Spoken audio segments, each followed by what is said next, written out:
നമ്മളെ സമ്പത്തുണ്ടല്ലോ, സമ്പത്തിനെ പറ്റി അല്ലാഹുവിന്റെ ഖുർആൻ, സമ്പത്തിനെയും മക്കളെയും പറ്റി അല്ലാഹുവിന്റെ ഖുർആൻ രണ്ട് സ്ഥലത്ത് രണ്ട് രൂപത്തിലാണ് പറഞ്ഞത്. ഒരു സ്ഥലത്ത് അല്ലാഹുവിന്റെ ഖുർആൻ പറഞ്ഞു, അല്ലാഹുവിന്റെ പരിശുദ്ധമായ ഖുർആൻ പറയുകയാണ്, അൽ മാലു വൽ ബനൂന സീനത്തുൽ ഹയാത്തിദ് ദുനിയാ. സമ്പത്തും സന്താനവും ഉണ്ടല്ലോ, അത് ദുനിയാവിന്റെ അലങ്കാരങ്ങളോ, ഈ ദുനിയാവിന്റെ സുന്ദരമായ ഓരോ നിയമത്തുകളോ അല്ലാഹുവിന്റെ പരിശുദ്ധമായ ഖുർആൻ പറഞ്ഞതാണ്. എന്നാ പരിശുദ്ധമായ ഖുർആനിലോ അല്ലാഹു പടച്ചുറവ് മറ്റൊരു സ്ഥലത്ത് പറയുന്നുണ്ട്, വഇന്നമാ അവ്വാലുകും വഔലാദുകും ഫിത്നാ.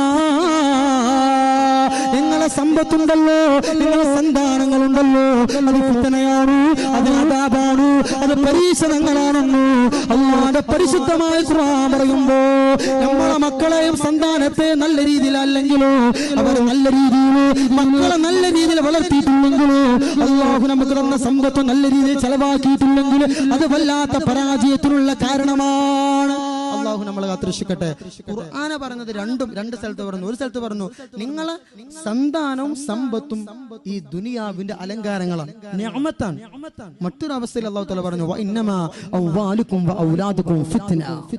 നിങ്ങളെ സന്താനവും സമ്പത്തും ഫിത്നയാണ്, അത് അദാബാണ്, അത് പരീക്ഷണമാണ്.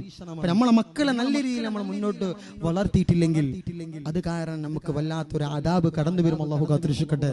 അല്ലാഹു നമുക്ക് തന്ന സമ്പത്ത് അത് നല്ല രീതിയിൽ ഉണ്ടാക്കി നല്ല രീതിയിൽ ചെലവഴിച്ചിട്ടില്ലെങ്കിൽ അത് കാരണം നമുക്ക് പരാജയം വരും. അല്ലാഹു കാത്തുരക്ഷിക്കട്ടെ. എന്നാൽ മക്കളെയും സമ്പത്തിനെ നല്ല രീതിയിലാണെങ്കിലോ അത് കാരണം നമുക്ക് വിജയമാണ്. അല്ലാഹു നമുക്ക് തൗഫീഖ് നൽകട്ടെ.